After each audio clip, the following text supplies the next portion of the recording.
Manni marii bakka bu'oota uummataa waliigaltee liqii tajaajila fayyaa raggaasisee jira.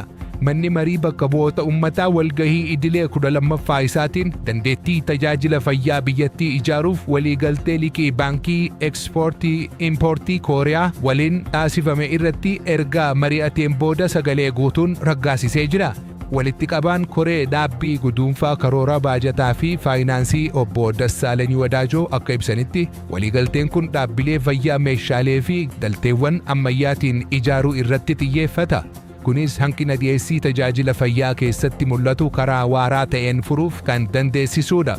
Haalli liqichaa tarsiimoo liqii biyyaalessa Itoophiyaa waliin kan wal simu yoo ta'u, dhala baay'ee xiqqaa dhibbeentaa 0.05 qofa kan qabatudha.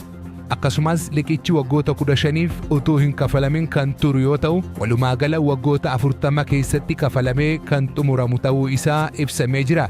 Miseensonni mana marichaa gama isaaniin meeshaaleen fayyaa kun bitamuu dura qorannoon gadi fageenya qabu akka taasifamu dhaamanii jiru.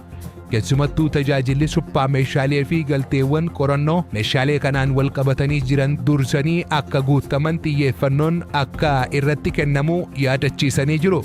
Giddugaleessa murtii mana qorichaa irratti hundaa'uun wixineen labsii liqii kun labsii lakkoofsa 1406/2018 ta'uun akka ragga'u taasifamee jira. Waliigalteen kun tajaajila fayyaa lammiilee fooyyessuu keessatti shoora olaanaa akka qabu amanamee jira. Filannoon waliigalaa waggaa 7ffaa bilisa, haqa qabeessaa fi nagaa qabeessa akka ta'uuf leenjii dandeettii paartiilee cimsuu mata duree filannoo fi gahee paartiilee siyaasaa jedhuun kennamaa jira. Leenjiin kun paartiilee siyaasaa naannichaa bu'uura heera mootummaa fi seera filannootiin gahee isaanii akka bahatan dandeessisuuf kan qophaa'e yoo ta'u, ijaarsa sirna dimokiraasii biyyattii keessatti hirmaannaa qindaawaa akka taasisan kaayyeeffatee jira. Walitti qabaan mana marichaa obbo Salamoon Taaffasaa akka ibsanitti humni adeemsa filannoo gufachiisuuf karaa miidiyaa hawaasaa fi hidhannoo duula geggeessaa jiru. Walitti qabaan mana marichaa obbo Salamoon Taaffasaa akka ibsanitti humnoonni adeemsa filannoo gufachiisuuf karaa miidiyaa hawaasaa fi hidhannoo duula geggeessaa jiran dammaqinaan dura dhaabbachuun barbaachisaadha jechuun dubbatan. Paartiileen siyaasaa uummanni bilisaan bakka bu'aa isaa akka filatu sochoosuu fi filannoon marsaa 7ffaa kun milkaa'inaan akka xumuramu cichoominaan hojjechuun akka irra jiru hubachiisanii jiru. Gama biraatiin itti aanaan walitti qabaan obbo Mogos Ida'een paartiileen garaagarummaa yaadaa akka diinummaatti ilaaluu dhiisanii komii jiru marii fi marabbaan hiikuu akka qaban dhaamanii jiru. Mirga heera mootummaan kennametti fayyadamuun filannicha irratti hirmaannaa ho'aa taasisuun itti gaafatamummaa ijaarsa sirna dimokiraasii keessatti qaban bahachuun dhimma murteessaa ta'uu ragaan waajjira paartii badhaadhinaa damee Oromiyaa irraa argame ni mul'isa.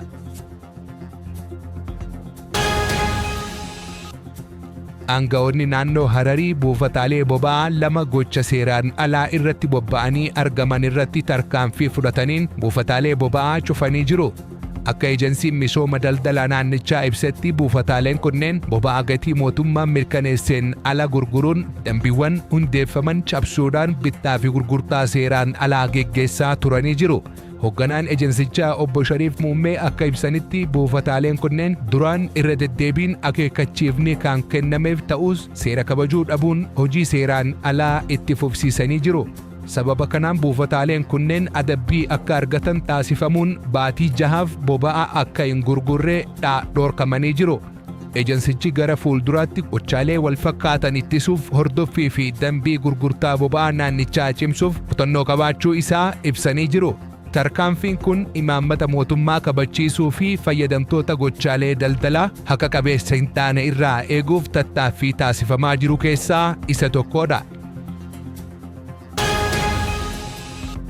Manni marii bakka bu'oota uummataa Itoophiyaa pirojektoota misoomaa ijoo biyyattii deeggaruuf kan oolu liqii gurguddaa lama walumaa galatti Yuuroo miiliyoona 80 fi doolaara miiliyoona 184 ta'uu raggaasisee jira. Liqiin kun keessumaa damee anniisaa haaromfamuu, babal'ina bu'uuraalee dijitaalaa, uumama carraa hojii magaalaa fi sagantaalee deeggarsa jireenyaa irratti xiyyeeffachuun guddina diinagdee biyyattii ariifachiisuuf kaayyeeffatee jira. Maallaqni Yuuroo miiliyoona 80 ta'u ejensii Misooma Faransaay irraa kan argame yoo ta'u, xiyyeeffannoon isaa guddaan pirojektoota anniisaa fi dijitaalaayizeeshinii dandeessisuudha. Gama biraatiin waldaan misooma idil addunyaa doolaara miiliyoona 184 dhala irraa bilisa ta'een kan kenne yoo ta'u, kunis rakkoo hojii dhabdummaa magaalota keessaa furuuf jireenya lammiilee harka qalleeyyii fooyyessuuf kan oolu jedhamee jira. Liqiin kunneen lameenuu yeroo kafaltii dheeraa fi haala mijataa biyyattiin qormaata dinagdee keessaa akka baatu gargaaruun kan dhiyaatanidha. Paarlaamaan Itoophiyaa liqiin kun haala bu'a qabeessa ta'een hojii irra ooluu isaa itti dhiyeenyaan akka hordofu mirkaneessuun alatti sirna faayinaansii fi to'annoo fooyyessuuf jijjiirama seeraa gumruukaa irrattis mari'achaa jira. Tarkaanfiiwwan kunneen Itoophiyaan investimentii xiyyeeffannoo qabuun guddina dinagdee waaraa fiduuf tattaaffii itti fufuu isaa kan agarsiisudha. Hoogganaan raayyaa ittisa biyyaa Faransaay imaammata alaa Ameerikaa tilmaamuun dhibuun isaa dantaa biyyaalessaa fi tarsiimoo ittisaa Faransaay irratti dhiibbaa guddaa uumuu akka danda'u yaaddoo qaban ibsanii jiru. Ibsi kun dhimma tasgabbii fi amanamummaa michoota jidduu jiru irratti xiyyeeffachuun haalli tilmaamama hin qabne kun karoora waraanaa fi imaammata alaa Faransaay irratti qormaata akka fidu akeekkachiisee jira. Akka hoogganaa waraanaa kanatti imaammata Ameerikaa keessatti wasimachuu dhabuun mul'atu kun haala ji'oopoolitikaa addunyaa keessatti gufuu uumaa jira. Kunis dandeettii Faransaay kaayyoo waraana isii haala bu'a qabeessa ta'een karoorfachuu fi raawwachuuf qabdu irratti dhiibbaa kallattii akka qabu ibsamee jira.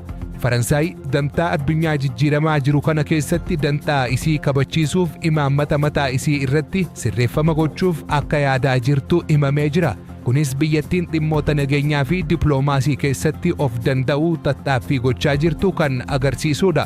Yaaddoon kun guddachaa dhufuun isaa hariiroo idil addunyaa keessumaa michoota ijoo jidduu jiru keessatti tasgabbii fi yaada wal tilmaamuun barbaachisaa ta'uu isaa hubachiisanii jiru. Waldhabdeen yaadaa kunis hariiroo tarsiimoo biyyoota lixaa jidduu jiru irratti dhiibbaa uumuu akka danda'u tilmaamamaa jira.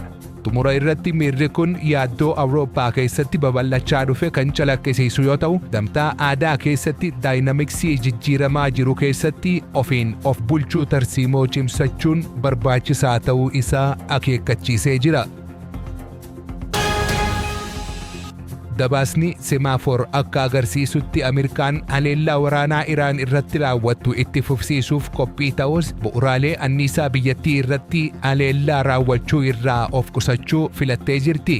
Murteen kun sodaa jeequmsaa gabaa boba'aa addunyaa irratti uumamuu danda'u xiqqeessuu fi walitti bu'iinsa naannichaa daran akka hin hammaanneef kan dhiyaate fakkaata. Haleellaan Ameerikaa gara fuulduraa iddoowwan anniisaa dhiisuun bakkeewwan tarsiimoo fi bu'uuraalee waraanaa Iraan keessa jiran irratti akka xiyyeeffattu eeggamaa jira. Kunis gama tokkoon tarkaanfii waraanaa fudhachuu, gama biraan ammoo dinagdee addunyaa irratti dhiibbaa guddaa uumuu danda'an irraa fagaachuun madaallii siyaasaa fi waraanaa eeguuf kan yaadamedha. Xiinxaltoonni hariiroo idil addunyaa fi gabaa anniisaa tarkaanfii kanaan booda dhufuu danda'u itti dhiyeenyaan hordofaa jiru. Haalli kun tasgabbii naannoo sanaa irratti dhiibbaa akkamii akka qabaatuu fi deebiin Iraan maal akka ta'u dhimma xiyyeeffannoo guddaa argachaa jirudha.